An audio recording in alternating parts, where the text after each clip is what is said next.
E aquele dia que o nosso pé fica inchado? É horrível para andar, né? O que será que acontece para o nosso pé ficar daquele jeito? Por que o líquido que estava dentro do sangue, por um acaso, foi para lá? Vamos entender melhor como acontece o mecanismo de formação de edema?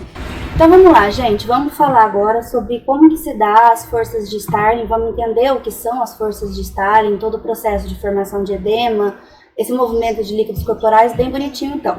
Vamos entender como é que acontece. O que a gente vai falar na aula de hoje então? Para a gente entender o movimento dos líquidos, a gente precisa entender aonde eles estão. Então a gente vai falar um pouquinho sobre os compartimentos corporais, sobre as forças de Starling e sobre os mecanismos de formação de edema. Como eu falei então, nessa aula a gente vai falar muito sobre líquidos, os líquidos corporais. A gente vai entender bastante sobre ele. E por que é importante falar sobre líquidos? A primeira coisa que a gente tem que pensar é que cerca de 70% do nosso organismo é composto por água. Então, quando se fala de líquidos corporais, a gente está falando de 70% do seu corpo. E por isso é uma matéria importante a ser estudada, a ser entendida, porque é algo muito de grande expressividade dentro do seu corpo.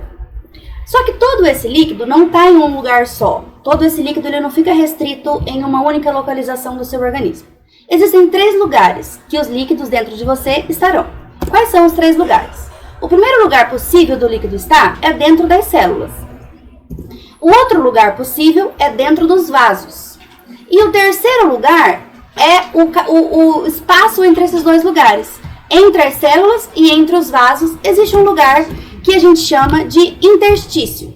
É o tecido entre as células e os vasos. O interstício é aquela região do nosso organismo que eu gosto de chamar de entre. Por isso ele chama interstício, porque ele fica entre as coisas.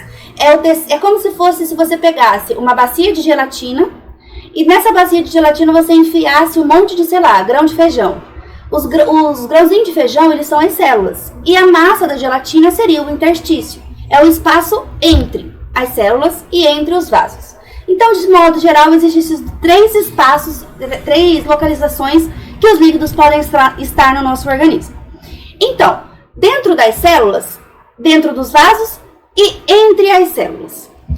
Eles recebem nomes especiais. Dentro dos vasos, o nome sugestivo é intravascular. Então, a gente não chama dentro dos vasos, a gente fala espaço intravascular, que é aquele espaço que está dentro dos vasos sanguíneos, artérias, veias, capilares, os vasos sanguíneos. E no tecido entre as células, que é o interstício, a gente chama de espaço intersticial. Então temos o espaço intravascular e o espaço intersticial. Quando a gente fala de dentro das células, a gente tem o espaço intracelular, que é o mais grandão que tem. E esses 2, como os 2 estão fora da célula, é o extracelular. Então nós temos 2 grupos de espaços. A gente tem o grupo do espaço intracelular e o grupo do espaço extracelular. O grupo do espaço intracelular tem somente a célula mesmo, e o grupo do espaço extracelular envolve dentro dos vasos e no espaço intersticial entre as células. Então vamos lá, vamos entender melhor. Como chama o líquido que fica entre eles, dentro desses locais? O líquido que fica no espaço intracelular, ele é chamado de líquido intracelular. O apelido dele para os íntimos é o famoso LIC, líquido intracelular. É o líquido que fica dentro do espaço intracelular, chamado de líquido. Logo, o líquido que fica dentro do espaço extracelular, seja dentro dos vasos ou no interstício, é chamado de líquido extracelular. E o apelido dele para os íntimos é o LEC. Então, toda vez que a gente falar sobre LIC e LEC, é desse povo que a gente está falando. Do LIC, estamos falando daquele líquido dentro da célula, e do LEC, estamos falando daquele líquido entre as células ou dentro dos vasos. É o LIC e é o LEC. Esses termos são bastante utilizados aí. O que é que nós temos que saber? O LIC e o LEC não são constantes. O volume de líquido que se encontra dentro das células não é sempre o mesmo. Assim como o volume de líquido que se encontra fora das células também não é o mesmo. Existe um transporte, uma comunicação entre o espaço intracelular e o extracelular. Os líquidos circulam por esses 2 lugares, não são constantes. A massa líquida circula entre espaço intra e extracelular, o tempo todo se movimentando. O líquido entra na célula, o líquido sai da célula. O líquido entra no vaso, o líquido sai do vaso. O líquido cai no interstício, sai do interstício. É o tempo todo fazendo essa brincadeira. Como se fosse assim, ó. Por exemplo, você engole lá a água, ela cai no seu intestino, do seu intestino, essa água é absorvida lá para sua corrente sanguínea. Então, estamos agora no espaço intravascular. Aí, do espaço intravascular, esse líquido vai cair no interstício, e do interstício ele vai, por exemplo, para dentro da célula. É uma possibilidade.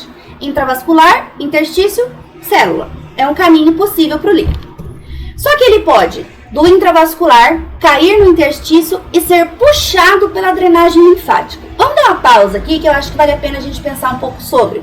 Porque o sistema linfático, ele gera bastante confusão, então eu acho importante a gente dar uma pincelada sobre eles aí. O sistema linfático, ele é um sistema de drenagem. O que é que significa isso? Os nossos vasos sanguíneos, eu vou dar uma limpada aqui no slide, só para eu poder rabiscar, depois eu volto lá e onde a gente parou. Olha só, os nossos vasos sanguíneos, eles não são, a parede dos vasos sanguíneos, eles não são retos desse jeito. Um vaso sanguíneo é feito por células. Se ele é feito por células, existe o espaço de divisão entre essas células. Então, ele não é retinho assim. Agora, vamos dar um zoom master aqui nisso aqui, né? Vamos dar um super zoom. É como se fosse assim, ó. Tem uma célula aqui, aí vem outra célula aqui do lado, que forma a parede do vaso. Aí outra célula aqui do lado, e assim sucessivamente. Então, isso é a parede do vaso. A gente deu um zoom nessa parede aqui e trouxemos ela para cá. E o que é que isso significa? Dentro do vaso, as coisas estão aqui circulando, né? E bem aqui assim vai ficar, sei lá, uma célula do fígado, que é para onde o líquido vai entrar. Isso aqui é a célula do intracelular. Como é que vai acontecer?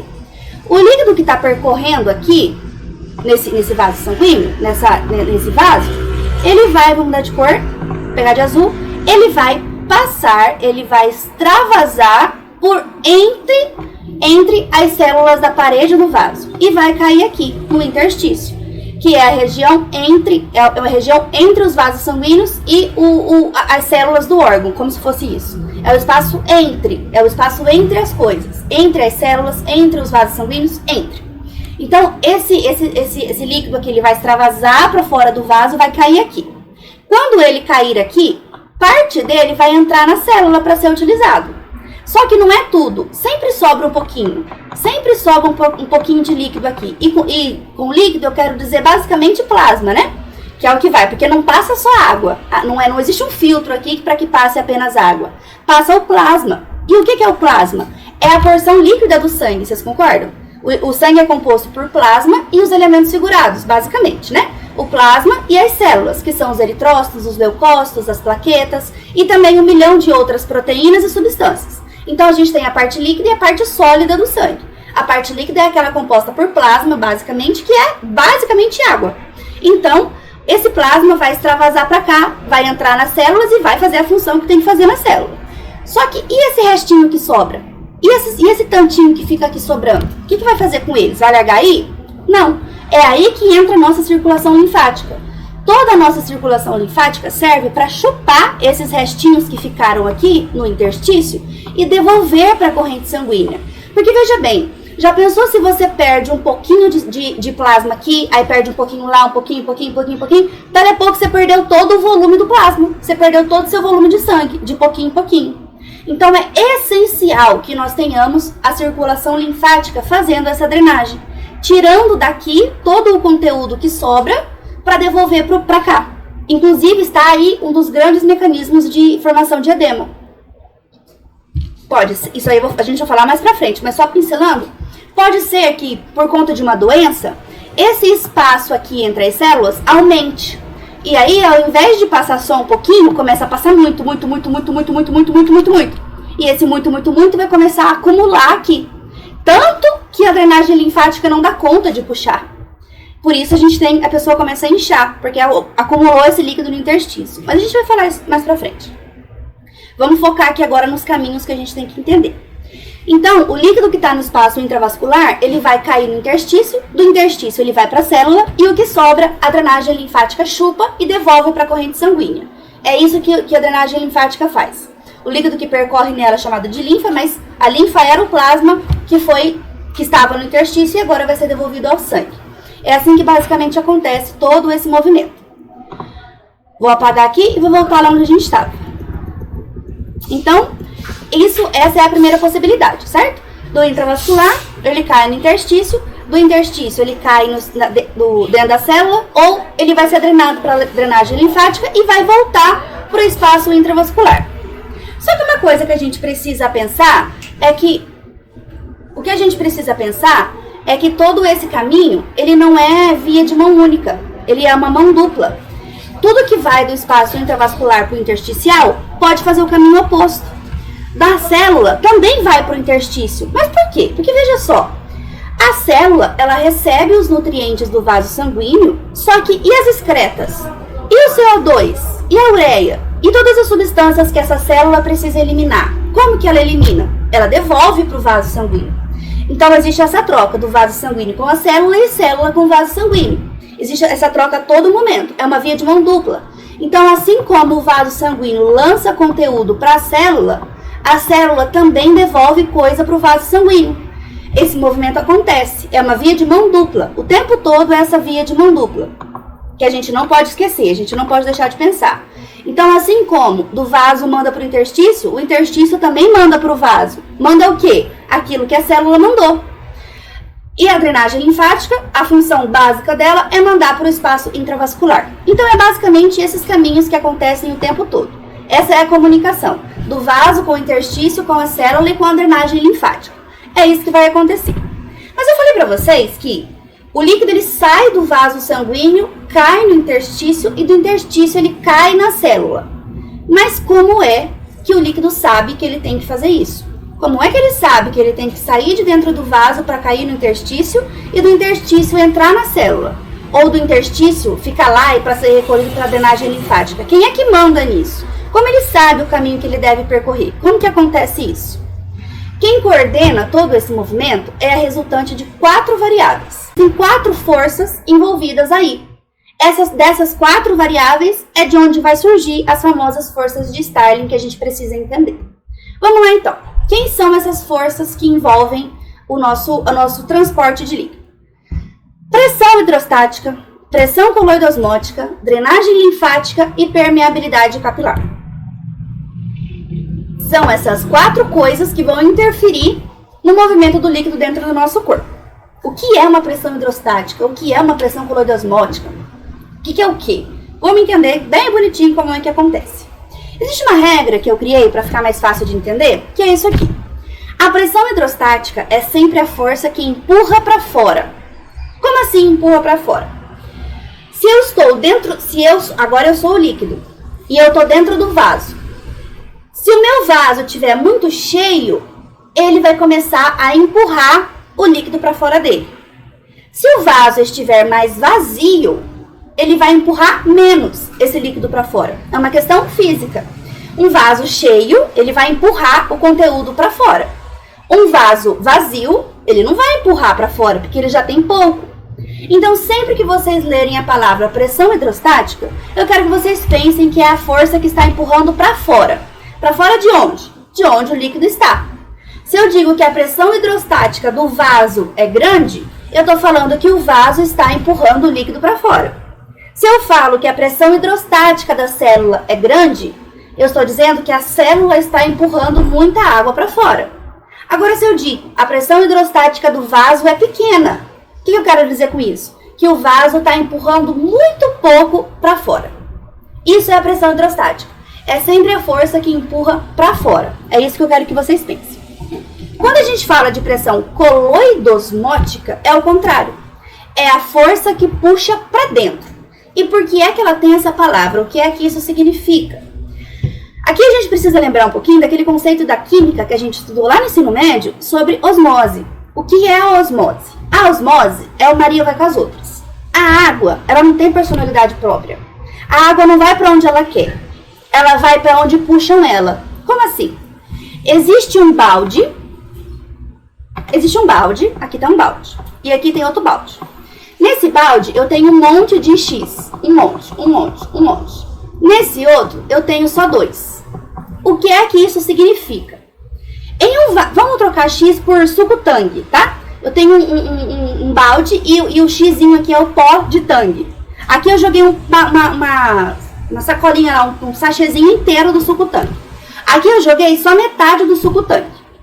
Qual fica mais concentrado? Quanto mais suco tangue eu tenho, mais concentrado ele fica. Então aqui está com uma concentração maior. E aqui que eu joguei só metade do pacote, existe uma concentração menor, certo? O que isso significa então? A água, ela é meio socialista, ela é meio comunista. Ela gosta de igualdade. A função da água é deixar os dois ambientes iguais em termos de concentração. Se eu tenho esse negócio aqui que está mega concentrado, o suco tangue está mega concentrado, ficou forte, o que você faz? Você põe mais água, não põe? Você coloca mais água para ele diluir. Essa é a palavra, para ele diluir. Quando você põe mais água nesse pote aqui, você está diluindo esse negócio. Consequentemente, você está reduzindo a concentração, a ponto de igualar a concentração do outro. Em termos de quantidade de suco, você não mexeu. A quantidade de suco não mudou de um para o outro. O que mudou de um para o outro é o volume de água.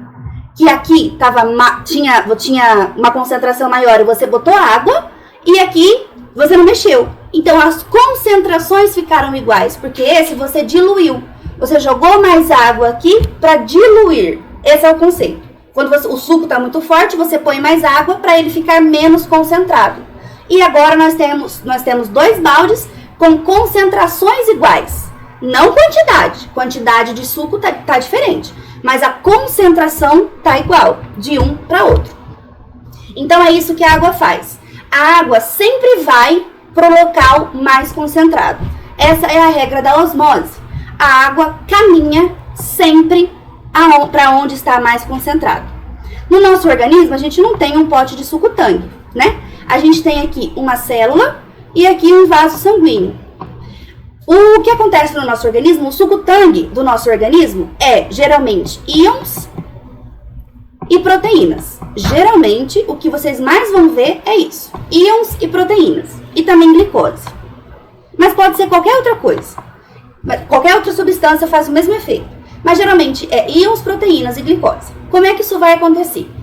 Se por acaso na minha célula tiver com muitos íons, muita proteína ou muita glicose, e aqui tiver pouco, bem pouquinho, isso puxa a água para dentro da célula. A água sempre vai para onde está mais concentrado, porque a tentativa dela é diluir aonde está mais concentrado para igualar as concentrações. No caso aqui, entre a célula e o vaso sanguíneo.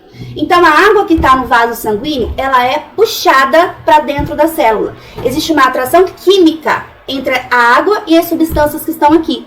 Essa água é puxada para dentro da célula. Isso é a pressão coloidosmótica. Uma célula cheia de coisa dentro puxa a água para dentro dela. O vaso, que tem pouca coisa dentro dele, ele não está puxando, ou puxa muito pouco, porque ele tem pouca coisa ali dentro de concentração. Então, uma coisa muito concentrada puxa bastante água. Uma coisa pouco concentrada puxa muito pouco.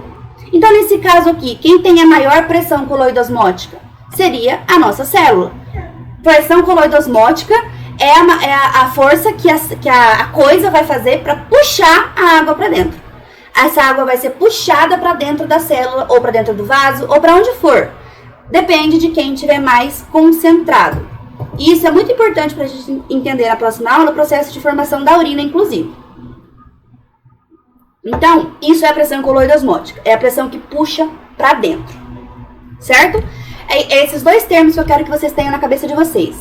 Sempre que tiver a palavra pressão hidrostática, você precisa pensar na força que puxa, que empurra para fora. E a pressão coloidosmótica é sempre a força que puxa para dentro. Certo? Daqui a pouco a gente vai fazer um desenho para isso ficar mais claro.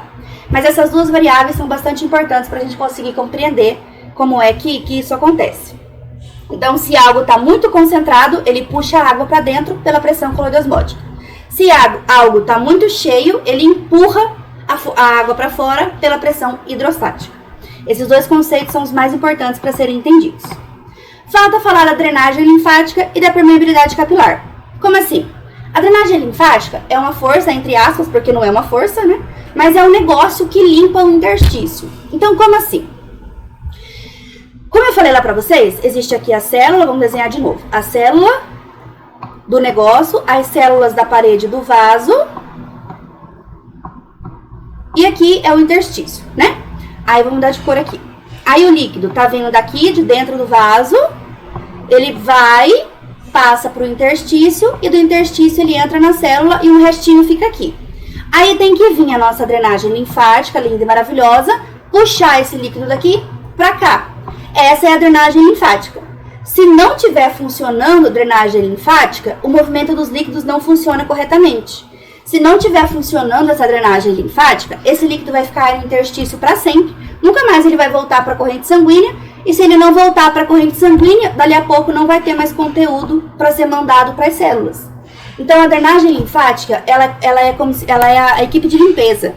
Ela precisa limpar o interstício. Ela precisa chupar o excesso do interstício para que ele continue, para que o vaso sanguíneo continue tendo conteúdo a ser lançado na célula. Então, isso é muito importante. A drenagem linfática é essencial para o movimento dos líquidos. Se não tiver drenagem linfática, os movimentos dos líquidos corporais não acontecem, porque o volume não é devolvido para a corrente sanguínea, de modo que vai faltar esse volume e o sangue não vai conseguir mais mandar esse conteúdo para lá. E esse líquido começa a acumular no interstício e a pessoa fica inchada. Então, isso é o negócio da drenagem linfática que a gente já falou bastante. E existe uma coisa que se chama permeabilidade capilar. O que é isso? É o espaço para o líquido passar. É isso aqui, ó. É esse espaço aqui. É o espaço disponível para o líquido atravessar.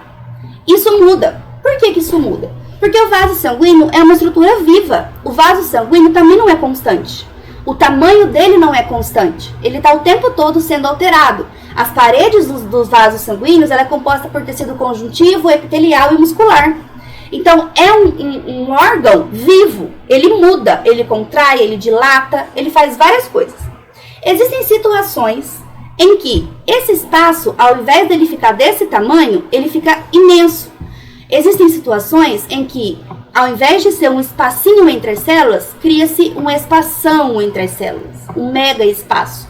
Isso acontece principalmente dentro do processo inflamatório, que é algo que nós vamos falar no módulo de imunologia.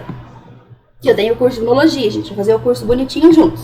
Mas não interessa saber como agora, interessa saber aqui. Nas doenças, o processo inflamatório vai fazer com que esse espaço entre as células do vaso aumente muito, fazendo esse arrombo aqui. Então, se antes passava uma quantidade correta, agora vai passar muito líquido, muito líquido. Então, eu preciso ter uma permeabilidade capilar ideal para que passe apenas o volume correto, para não passar de mais e não passar de menos. Se passar demais, vai sobrecarregar o interstício e sobrecarregar a drenagem linfática. Então, eu preciso ter uma quantidade ideal de espaço, de permeabilidade do capilar. Então, são basicamente essas 4 variáveis que vão interferir e influenciar nos movimentos corporais. Pressão hidrostática, coloidosmótica, drenagem linfática e permeabilidade capilar. Vamos exemplificar isso para a gente ver se entendeu bonitinho como é que isso acontece. Estão aqui os 3 espaços principais que a gente tem aí. Vou prender o cabelo, porque eu já estou suando. Vaso sanguíneo, interstício e célula. Vamos lá. Eu quero mandar o conteúdo do vaso sanguíneo para o interstício. Como é que eu consigo fazer isso? Vamos mudar de cor aqui. Como é que eu consigo fazer isso? O meu vaso sanguíneo precisa empurrar o líquido para fora. E o interstício precisa puxar o líquido para dentro. Concordam? Para esse caminho acontecer, para o líquido sair do vaso e cair no interstício, o vaso precisa empurrar ele para fora e o interstício precisa chupar ele para dentro. Precisa acontecer essas 2 regras. Em termos corretos, o meu vaso sanguíneo tem que ter uma grande pressão hidrostática. Grande pressão hidrostática. E o interstício, uma pequena pressão hidrostática. Muito pequenininha. E o meu interstício, como está puxando o líquido para dentro dele, ele precisa ter uma grande pressão coloidosmótica. Enquanto que o vaso sanguíneo, uma pequena pressão coloidosmótica. Para esse movimento acontecer, então, qual é a regra que a gente cria? A pressão hidrostática do vaso precisa ser maior que a pressão hidrostática do interstício. E a pressão coloidosmótica do vaso precisa ser menor que a coloidosmótica do interstício. Sendo assim, a gente tem uma hidrostática do vaso grande e uma coloidosmótica do interstício grande. É assim que a gente consegue fazer com que esse caminho aconteça. Essa vai ser a regra. Vamos para mais uma. Agora eu quero mandar vou mudar de cor. Agora eu quero mandar o conteúdo, vou botar roxo. Quero mandar o conteúdo da célula para o interstício. Como que eu faço isso? A minha célula está mandando o líquido para fora, então ela precisa ter uma grande pressão hidrostática. O meu interstício está recebendo o líquido, então ele precisa ter uma grande pressão coloidosmótica. Então, a pressão hidrostática da célula tem que ser maior que a hidrostática do interstício. E a coloidosmótica da célula precisa ser menor que a coloidosmótica do interstício. O último exemplo, vamos fazer mais uma vez para a gente não esquecer. Agora vamos pensar no interstício mandando conteúdo para o vaso sanguíneo. O que a gente tem que ter? Agora o interstício está jogando isso fora. O interstício está mandando o conteúdo. Então ele precisa ter uma hidrostática grande. O vaso sanguíneo está puxando o conteúdo, está recebendo o conteúdo. Então ele precisa ter uma coloidosmótica grande.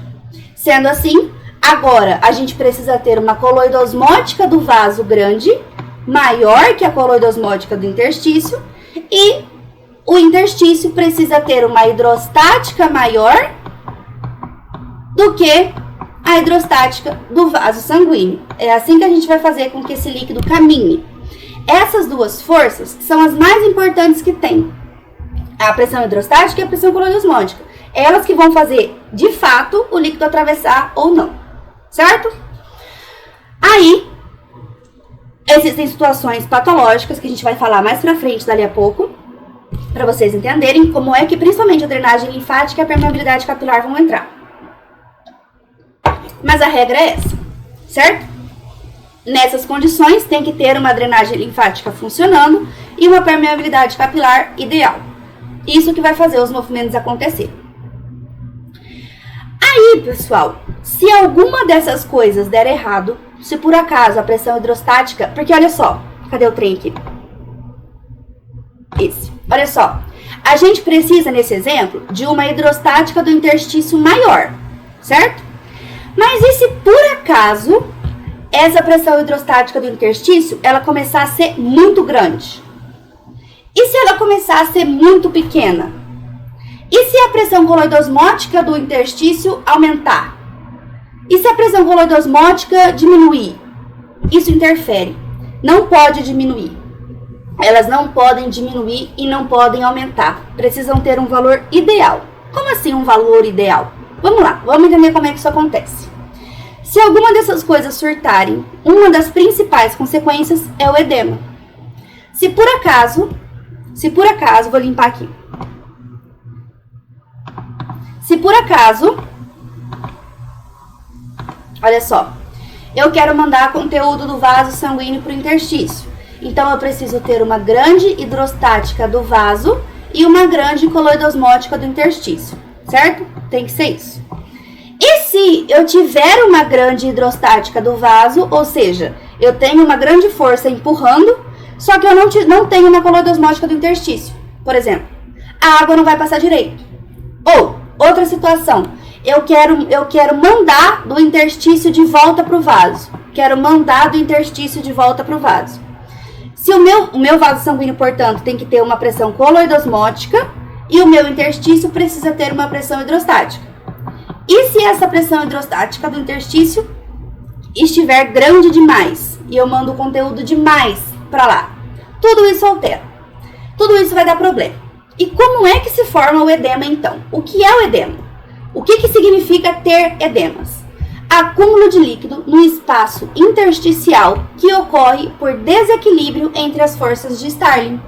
É o desequilíbrio entre alguma dessas forças. Lembra que eu desenhei pra vocês aqui, ó? A célula tá aqui, a célula do meu órgão tá aqui. Aí agora aqui eu tenho as células da parede do vaso sanguíneo, bem bonitinha. A parede do vaso sanguíneo. E aqui dentro tá o conteúdo do vaso sanguíneo. O normal, o correto, o esperado é que esse conteúdo ele passe para cá, caia no interstício, do interstício ele entre para a célula e o que sobrou vai ser recolhido pela drenagem linfática aqui, certo? Isso é o que a gente espera que aconteça. Pode ser que essa permeabilidade aqui do capilar aumente demais, como a gente já falou, e passe muito líquido para lá. Alteramos a permeabilidade capilar. Se passa muito líquido, a drenagem linfática não vai conseguir puxar tudo de volta e vai começar a acumular líquido no interstício. O órgão, a pessoa, incha, forma o edema. Uma possibilidade. Pode ser que essa pessoa pegue uma doença na circulação linfática. Acontece muito na elefantíase, por exemplo. Ou no câncer, qualquer motivo, ou a pessoa tem alguma massa crescendo dentro dela e está pressionando esses vasos linfáticos, algo aconteceu e esse vaso linfático não funciona direito. Se esse vaso linfático não funciona direito, ele não vai conseguir puxar esse líquido e devolver para o vaso sanguíneo. Então, a gente vai ter acúmulo de líquido aqui também. Vai sobrar líquido, você vai ter esse problema de edema também. Pode ser que o meu vaso sanguíneo esteja cheio demais. O meu vaso sanguíneo está muito cheio. Tem muito líquido dentro dele. Por quê? Porque o rim está falhando. O rim não está tirando o líquido suficiente do corpo. Se o rim não está tirando o líquido suficiente do corpo, eu vou ter muito volume de água aqui dentro. Se eu vou ter muito volume de água aqui dentro, a pressão hidrostática aqui dentro vai estar gigante. Porque eu tenho um volume muito grande lá dentro de água. Se eu tenho um volume muito grande, a pressão hidrostática aqui vai estar muito grande. Então o vaso vai mandar muita coisa para fora. O vaso vai mandar muita coisa para fora. Muita coisa para fora. Que vai começar a acumular aqui também. Então existem diversas alterações, tanto na pressão hidrostática, coloidosmótica, permeabilidade do vaso e drenagem linfática, que vão fazer esse edema surgir. Vamos estudar cada uma delas em detalhe. Aqui foi só uma pincelada para vocês entenderem o contexto. Vamos entender certinho cada uma delas. Para a gente ter o edema formado, então, a gente precisa ter uma alteração na hidrostática, na osmótica, na linfática e na capilar, na permeabilidade capilar. Algo precisa acontecer para a gente ter a formação de edema. Vamos entender como é que isso acontece, então. Eu tirei print aqui desse desenho só para a gente ir dando uma recordada nele aí quando for preciso. E aqui também tirei mais um print. Vamos lá. Pode ser que a pressão hidrostática do capilar aumente para você formar o edema. Pode ser que a pressão hidrostática do capilar aumente. Foi aquilo que eu falei para vocês agora há pouco. Se a minha pressão hidrostática do capilar aumenta muito, eu vou mandar mais conteúdo para o interstício. A pressão hidrostática não é a pressão que lança para fora? Pode ser, então, que a pressão hidrostática do capilar aumente. O meu capilar está cheio de líquido e, por estar cheio de líquido, ele está com vontade de jogar esse líquido para fora. Isso é a pressão hidrostática do capilar subindo. Se a pressão hidrostática do capilar subir, a gente tem edema. E por que ela sobe? Por que acontece isso? Possibilidades. Pode ter o que a gente... Leiam devagar comigo, tá? Diminuição do débito cardíaco. O que isso significa? Diminuição do débito cardíaco. Pode ser que esse paciente, por algum outro motivo, ele está tendo uma dificuldade de circular o sangue. Pode ser uma insuficiência cardíaca, pode ser um infarto, algum problema naquele coração aconteceu e ele ficou fraco. Se aquele coração ficou muito fraco, ele está tendo uma força menor para fazer o sangue circular. Se o sangue está circulando mais devagar, o sangue tende a ficar mais devagar dentro dos vasos sanguíneos. Se ele fica mais devagar nos vasos sanguíneos, ele escapa. Isso é uma experiência bem legal que a gente consegue fazer. Acho que vocês já devem ter visto. Aquelas pessoas que pegam tipo uma bandeja e põem um copo de água cheio em cima da bandeja. Aí eles amarram um cordão na bandeja e começam a girar a bandeja rapidão, assim. Se gira rapidão, a água não cai. Porque a pressão ali dentro não permite que ela caia. Agora, se você girar a bandeja devagar, a água vai cair. Por quê? É assim que acontece. é o que a gente chama de estase. Se o volume de sangue está circulando bem devagarinho ali, ele tende a extravasar. Ele extravasando, ele cai onde ele não devia cair. É isso, por exemplo, que acontece no paciente que tem o que a gente chama de edema agudo de pulmão. Talvez vocês já tenham escutado falar. O que acontece no edema agudo de pulmão? Bem simples para vocês entenderem. No edema agudo de pulmão, uma parte do coração fica ruim. A parte lá do coração não funciona direito. Se a parte do coração não funciona direito, o sangue não circula direito. Se o sangue não circula direito, as veias e artérias ficam túrgidas, ficam cheias, ficam tudo estufada lá, porque o sangue não está andando direito. Ele não consegue entrar no coração, vindo do pulmão, não consegue entrar no coração e circular. Elas ficam achochadas de sangue, parado lá dentro. O sangue parado lá dentro, ele começa a extravasar, ele começa a sair do vaso e ocupar interstício. E aí o pulmão fica edemaciado. Então, a diminuição do débito cardíaco aumenta a pressão hidrostática do capilar. Veja bem, a diminuição do débito cardíaco aumenta a pressão hidrostática do capilar. Porque sem velocidade de circulação, o plasma sanguíneo tende a extravasar do vaso e causar o edema, se alojar no interstício, porque não tem velocidade o suficiente para ele circular. Se ele circula devagar demais, ele começa a se alojar e vai causar o edema. Então, isso é uma possibilidade. Paciente edemaciado, então, pode ser por problema no coração, certo? Por aumento da pressão hidrostática do capilar. Outra possibilidade é o aumento do volume de sangue. A quantidade de sangue circulando aumenta, e isso tem tudo a ver com o rim. Como assim? O rim é o responsável pela circulação, pela limpeza, pela filtragem do sangue, certo? Se eu tenho lá 10 litros de sangue circulando, o seu rim vai filtrar as coisas, que a gente vai ver lá na próxima aula como acontece essa formação da urina, mas o rim vai começar a filtrar aquele conteúdo e daqueles 10 litros de sangue que tinha, sei lá, 2 vai formar urina. É preciso eliminar esses 2 para manter o volume correto de sangue circulando. Mas por algum motivo, o seu rim ficou doente.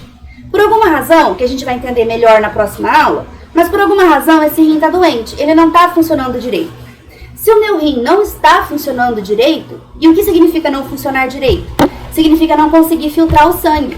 Se ele não está filtrando o sangue corretamente, eu vou ter um acúmulo de líquido no meu corpo. Aqueles 2 litros que eram eliminados na urina, não vão ser mais eliminados na urina. Eles vão ficar no sangue. Ficando no sangue, a gente aumenta o volume sanguíneo, a gente aumenta a quantidade de volume que tem circulando. Sendo assim, a gente aumenta a pressão hidrostática do capilar. E aí, a pressão hidrostática do capilar aumentando, a gente vai ter esse extravasamento de líquido também e vai começar a acumular na superfície. Então, a gente viu 2 coisas. Ou o coração está fraco e está circulando mais devagar o sangue, e justamente por essa perda de velocidade, a pressão hidrostática aumenta e o sangue começa a extravasar. E vimos também que o rim doente, ele acumula líquidos no corpo. Com o acúmulo de líquido no corpo, aumenta o volume sanguíneo, consequentemente, aumenta a pressão hidrostática do capilar e esse líquido vai começar a acumular. Agora, vale a gente pensar um pouquinho, eu até grifei esse rim, o porquê, né? Por que o rim doente faz ficar mais negócio lá? Lembra que eu falei pra vocês que a água é Maria vai com as outras? A gente vai ver isso melhor amanhã, na próxima aula sobre formação da urina, mas vamos dar uma pincelada aqui. Dentro do rim tem um negócio que chama néfron, que a gente vai falar já amanhã sobre ele. Não, na próxima aula sobre ele. O néfron é um troço desse jeito assim. Por enquanto não vamos falar detalhes sobre ele não. Vamos tentar pensar uma coisa aqui. A função dele é, o sangue vai entrar por aqui, bonitinho, vai passar por aqui e vai sair. Aqui vai acontecer a filtração. O sangue sujo chega aqui, é filtrado, as coisas sujas vão cair aqui dentro e o sangue limpo vai embora e vive a vida dele.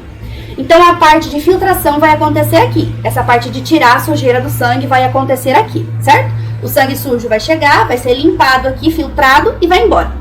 Só que tem um problema. Junto com a sujeira que caiu aqui, acaba caindo sem querer coisas importantes. Por exemplo, cai glicose sem querer, cai íons sem querer, cai proteína sem querer. E essas coisas não podem ser jogadas fora. Então, existe todo o restante do néfron com o intuito de recuperar aquilo que foi perdido sem querer. Então, o sangue chega sujo aqui, Aqui ele é filtrado, a sujeira fica retida aqui e o sangue limpo vai embora. Só que junto com a sujeira ficam algumas coisas importantes que não podem ser jogadas fora. Então elas têm todo esse restante de néfron para ser reabsorvidas para o sangue, para não serem eliminadas, para serem salvas ali e não serem eliminadas na urina. Entre essas coisas importantes, a principal delas são os íons, principalmente o tal do sódio e o potássio. São os principais íons que a gente tem, certo? O sódio e o potássio. O que vai acontecer? Ao longo do néfron, existem o que a gente chama de canais iônicos. São canais, que a gente vai falar melhor amanhã, mas são canais por onde esses íons passam. São pequenos canaizinhos ali por onde esses íons passam, certo? O que vai acontecer? Esses íons, eles vão passar para lá, para serem reabsorvidos. Eles vão ser puxados de volta lá para o seu sangue, para você não mandar eles para a urina, porque aqui em volta está passando um vaso sanguíneo. Eles vão sair daqui de dentro do néfron e vai entrar no vaso sanguíneo para ser salvo de novo, tá salvo. E a água é Maria, vai com as outras. Aqui dentro caiu água também. Aqui dentro caiu água, junto com os íons. O que a água chegou aqui? Ela falou, opa, os íons estão saindo, eu vou também. Os íons estão saindo, eu vou também. Os íons estão saindo, eu vou também. É isso que acontece. Aonde o íon vai, a água vai atrás. A água é Maria, vai com as outras, pela osmose. Então, se tem íons sendo reabsorvidos, a água vai ser reabsorvida também. É assim que, basicamente assim que vai acontecer esse processo de reabsorção da água no rim. É isso que faz o rim funcionar direito. Agora, se nada disso aqui acontece, se o rim está doente, se nada disso aqui acontece, o conteúdo que chega aqui, ele não passa para cá. Ele continua aqui e ele continua para lá. A gente não tem volume de água sendo filtrado, a gente não tem volume de água sendo eliminado ali. Vai acontecer algum problema nesses canais, vai acontecer algum problema no processo de filtração, porque esse rim não está recebendo circulação direito, essa água não vem, não vai ter esse processo de filtração ali dentro. Então o nosso rim vai começar a aumentar o volume de sangue naquele local ali, certo? Vai aumentar, vai manter esse volume de sangue constante ali. Você não vai ter essa filtração, essa eliminação do volume que precisa ser eliminado. Consequentemente, você vai ter esse volume de água aumentado naquela região ali, certo? Por isso a gente fala, retenção de sódio, retenção de não sei o quê. Se por acaso entra muito sódio para cá, se entra muito sódio para dentro aqui, vai entrar muita água também. Se entra muita água, significa que essa água vai começar a acumular no vaso sanguíneo e vai dar ruim. Então, quando a gente fala de problema renal, que a gente fala do tal do equilíbrio hidroeletrolítico, vai ser muito melhor entendido na aula de formação da urina amanhã, na próxima aula, mas é basicamente isso. Pode acontecer algum BO nesses canais aqui, ou pode acontecer um BO no rim de modo geral, que ele não recebe essa circulação adequadamente. De modo que o rim não filtrando o sangue, a gente tem um acúmulo, um excesso de volume sanguíneo preso lá dentro dos nossos vasos sanguíneos. Isso é a culpa do rim. Então a gente viu 3 possibilidades aqui até agora. Ou o coração está muito fraco e o sangue está circulando devagar demais, ou o nosso rim está doente e você não está conseguindo fazer com que esse rim filtre o sangue e elimine o excesso de líquido que tem. Então você vai reter muito volume dentro de você. Aumentamos a pressão hidrostática do capilar até então. Ou porque o sangue circula devagar demais, ou porque tem volume demais ali dentro. E aí você está prejudicando isso, você está então tendo esse problema com a quantidade do volume de líquido, aumentando, consequentemente, a pressão hidrostática do capilar. Outra possibilidade são pessoas que estão grávidas, por exemplo. O que significa na gravidez, né? A gravidez, o útero começa a crescer demais. Se o útero começa a crescer demais, começa a pressionar vasos linfáticos e vasos sanguíneos. Consequentemente, o sangue circula mais devagar naquela região. Se o sangue vai circulando mais devagar e vai ficando retido ali dentro, você vai ter esse aumento da pressão hidrostática. Isso acontece muito com as veias. Por isso que a gente fala que quando a mulher está grávida, o retorno venoso é prejudicado, é lentificado. Porque o útero está grande, está pressionando as veias. Então, o sangue não retorna direito ao coração pelas veias, porque as veias estão pressionadas. Estando as veias pressionadas, o sangue fica preso dentro dessas veias, não sobe direito para o coração, fica preso ali. E se ele fica preso, ele começa a extravasar para o interstício e a mulher fica inchada, principalmente nos pés. porque é onde é o local mais longe do coração, é onde é mais difícil para o sangue subir. Se já é difícil para o sangue subir do pé para o coração, por conta da gravidade, né? Agora, com as veias pressionadas, aí é difícil mesmo ele conseguir subir. Aí ele não consegue subir direito e ele fica retido lá e fica extravasando, aumentando a pressão hidrostática. Certo? A trombose venosa profunda é a formação de um trombo, um coágulo dentro da veia. Se formou-se um coágulo dentro da veia, óbvio que o sangue não vai passar direito. Então o sangue vai ficar retido dentro daquela veia ali e vai fazer com que esse processo aconteça. O sangue retido aumenta a pressão hidrostática ali dentro, o vaso começa a extravasar. Certo? E pode acontecer também no paciente que tem hipertensão, quando a pressão lá dentro fica grande demais. Porque o que significa hipertensão? O que significa a sigla RAS, né? É hipertensão arterial sistêmica. É a hipertensão normal, só que o nome bonito dela é hipertensão arterial sistêmica. E o que acontece nela? Acontece que a gente vai ter uma aula sobre hipertensão também mais pra frente, mas o que acontece nela? Por algum motivo, a pressão dentro daquele vaso está muito grande. Ou porque o coração está batendo rápido demais, ou porque o coração está batendo forte demais, ou porque a nossa artéria está muito apertadinha, ou porque tem volume de sangue muito grande lá dentro, que são as causas, tudo isso que eu estou citando para vocês são causas de hipertensão, que a gente vai ver na aula lá de coração, quando vocês entrarem nessa tutoria. Mas enfim, alguma coisa acontece lá dentro que forma a hipertensão no paciente. Ou o coração é muito forte, ou o vaso sanguíneo está muito apertado, a artéria está muito apertada, ou existe muito sangue circulando no paciente. Então, por algum desses motivos, a pressão dentro da artéria sobe. Que pressão? A pressão hidrostática. Então, a hipertensão arterial sistêmica é uma pressão hidrostática grande dentro do vaso. Isso é o conceito da doença. Quando o paciente tem hipertensão, significa que a pressão dentro do vaso está muito grande. Por quê?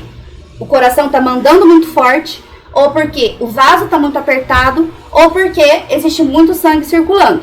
Isso aumenta a pressão lá dentro. Qual a pressão? Pressão hidrostática. Consequentemente, extravasa conteúdo de dentro do vaso para fora e fica edemaciado também. Então, essas são as principais causas de aumento da força de pressão hidrostática do capilar. Ou porque o coração está muito fraco, devagar, e o sangue está ficando parado dentro do vaso. Se ele fica parado, ele extravasa.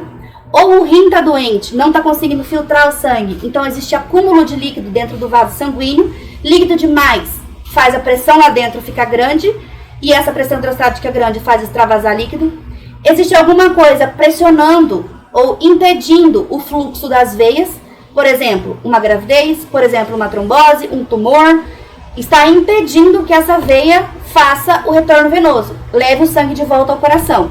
Se essa veia está obstruída, ocluída, seja pelo tamanho do útero, seja por um trombo, o sangue fica retido na veia. O sangue estando retido na veia, ele não vai fazer esse processo de devolver o sangue. Então o sangue está lá parado, vai começar a extravasar por aumento da pressão hidrostática. Ou porque o paciente é hipertenso, então a pressão lá dentro está muito grande, essa pressão hidrostática alta faz com que o sangue extravase e forme o edema. Todas essas situações, a gente tem plasma extravasando muito forte do vaso sanguíneo. Tudo isso aqui, o aumento da permeabilidade capilar significa volume de sangue sendo extravasado do vaso sanguíneo. Vaso sanguíneo mandando muito plasma para interstício. Acumula-se no interstício, forma o edema. Essa é uma possibilidade. Pode ser que a pressão coloidosmótica, agora acabou esse assunto, próxima possibilidade de formação de edema. Pode ser que a pressão coloidosmótica do interstício esteja muito grande. Porque olha só, estamos falando desse caminho aqui, ó, do vaso para o interstício, certo? Ou a pressão hidrostática do vaso está muito grande, ou seja, o vaso está empurrando demais, ou a pressão intersticial está muito grande, ou seja, o interstício está puxando demais. Ou o vaso manda muito, ou o interstício puxa muito. Então, aumento da pressão coloidosmótica do interstício também causa edema. E o que faz isso acontecer? Acúmulo de substâncias, de solutos, principalmente o sódio, principalmente íons, que é o que mais vai acontecer, é esse acúmulo de coisas, de sujeiras, entre aspas, de conteúdo no interstício. Se no interstício tem muito sódio, se no interstício tem muito potássio, muita glicose, muita proteína, por algum processo patológico, esse interstício começa a chupar as coisas para dentro dele. É uma possibilidade. Pode ser que a pressão hidrostática do capilar esteja pequena. Como assim? Olha só. Hidrostática não, desculpa. Coloide osmótica do capilar esteja pequena. Como assim? Olha só. Estamos falando desse caminho aqui, né? Do vaso para interstício. Para isso aqui acontecer, para esse caminho acontecer, porque estamos falando agora de um caminho patológico, de formação de edema. Para esse caminho acontecer de maneira exacerbada, a ponto de acumular no interstício, a gente precisa ter ou uma pressão do capilar alta, ou uma pressão do interstício alta, ou uma pressão coloidosmótica do capilar baixa. Como assim? O que é a pressão coloidosmótica? É a pressão que puxa para dentro. Se eu estou falando que para formar o edema, o vaso sanguíneo tem que jogar conteúdo para o interstício, então ele não pode puxar nada para dentro dele. Se a questão é, o vaso sanguíneo precisa mandar muita coisa para o interstício. É aí que se forma o edema. A função do vaso aqui, então, é lançar fora. Se ele quer lançar fora, então ele não pode puxar nada para dentro. Consequentemente, a pressão coloidosmótica do vaso tem que ser pequena. Porque se a pressão coloidosmótica do vaso for grande, ele não manda, ele chupa. E não é isso que acontece no edema. No edema, o vaso manda, só manda, só manda. E o que é que faz o vaso mandar? Uma pressão hidrostática grande ou uma coloidosmótica pequena. As duas coisas juntas fazem o vaso mandar conteúdo para fora, mandar conteúdo para lá. O que vai acontecer então? Para esse caminho acontecer, esse caminho de formação de edema acontecer, a gente tem que ter uma hidrostática aqui muito grande e uma coloidosmótica pequenininha. Uma hidrostática aqui pequenininha e uma coloidosmótica grande. É isso que precisamos acontecer aqui. E quais são as coisas, então, que diminuem a pressão coloidosmótica do capilar? O que diminui a pressão coloidosmótica do capilar? Prestem atenção. Então, a gente precisa que o capilar pare de puxar líquido para dentro dele. Porque agora a gente está formando um edema. Para formar edema, o capilar tem que lançar líquido para fora, não puxar para dentro.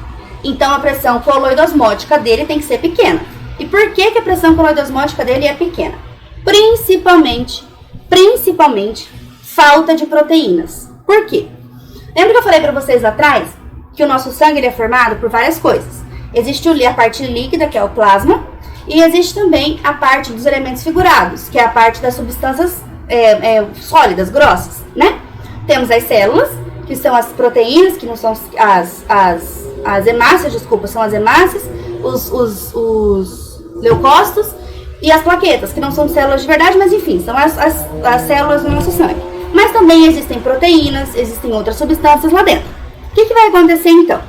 Por algum motivo, a quantidade de proteínas dentro do vaso sanguíneo diminui. Lembra que eu falei para vocês que a água é Maria vai com as outras? Se existe menos proteína no vaso, existe menos água no vaso.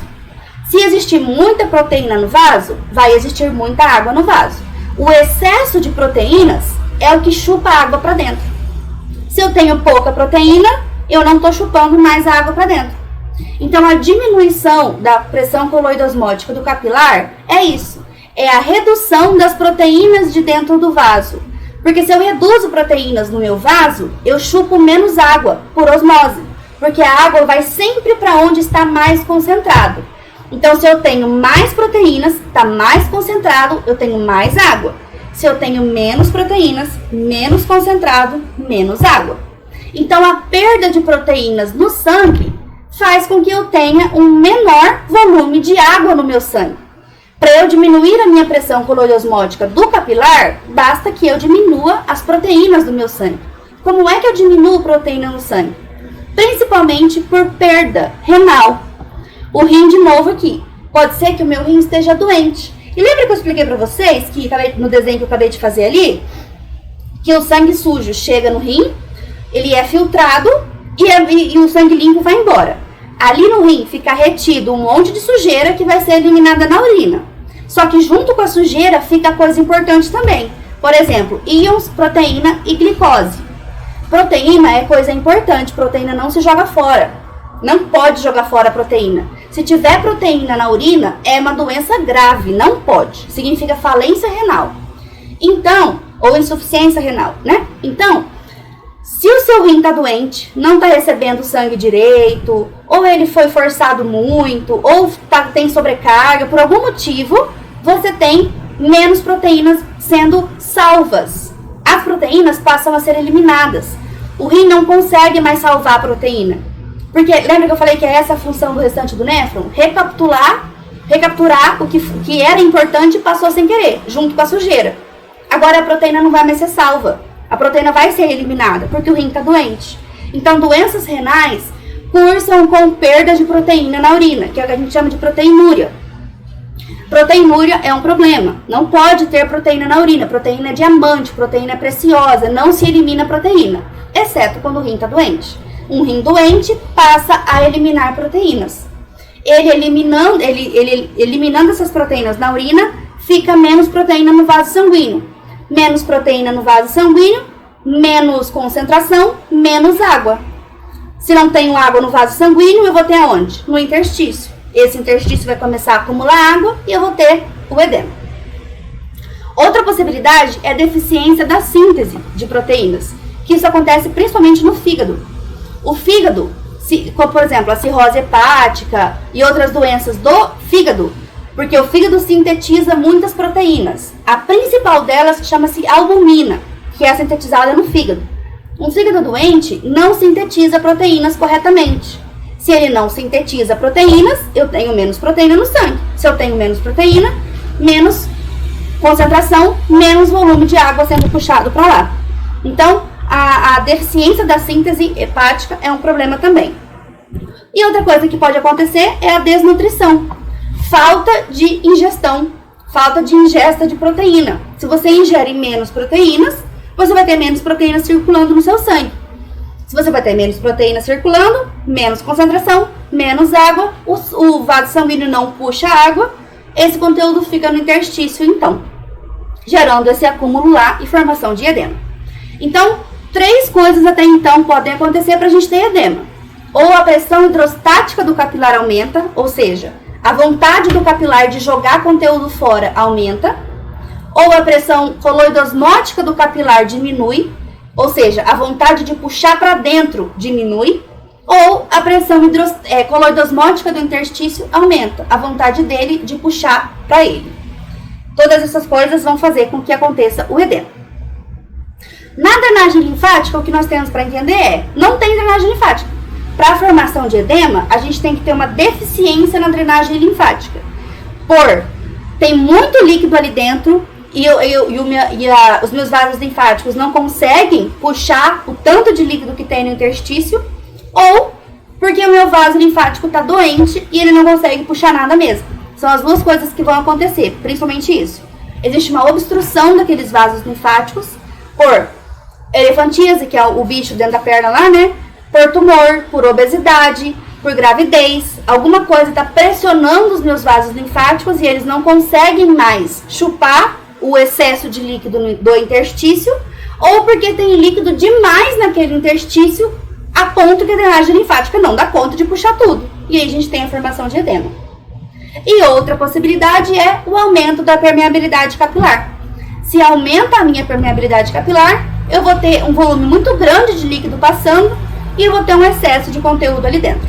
Isso acontece principalmente em processos inflamatórios. Decorem isso para o módulo de imunologia.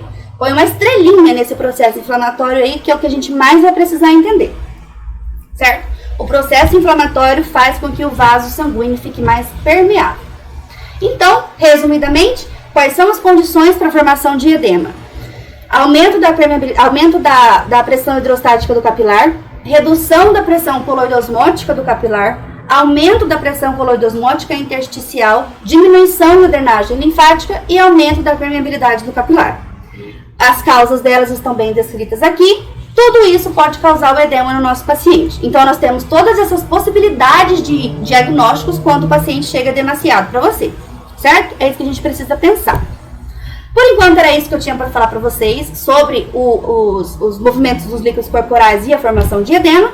E na nossa próxima aula agora a gente vai falar sobre a formação da urina e tudo mais que a gente precisa conhecer até então sobre os rins, certo? Obrigada pela atenção de vocês e até a próxima!